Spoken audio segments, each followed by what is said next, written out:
Imagine a world where you can start with nothing and make literally anything. No, not that. Nope. Not quite. No. Almost. Yes, okay, that. Now imagine that you could do this. Make this taller, rotate that, recast this person, and this one too. Now imagine you could watch things play out. Action!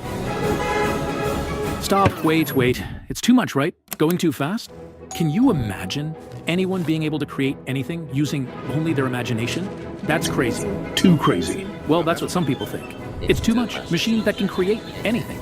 Do the things that we do, just better, faster, in infinite different ways? Where does that even leave us? Stop. Take a second. Breathe. This isn't about us versus machines.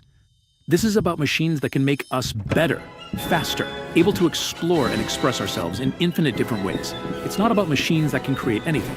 It's about machines that will augment our minds so that we can do things like this. Move them this way. Add someone here. Actually here. Drag this over there. Make this funny. Weirder. More exciting. More epic. Imagine a world where anyone can create any world at all. That's the world we're building.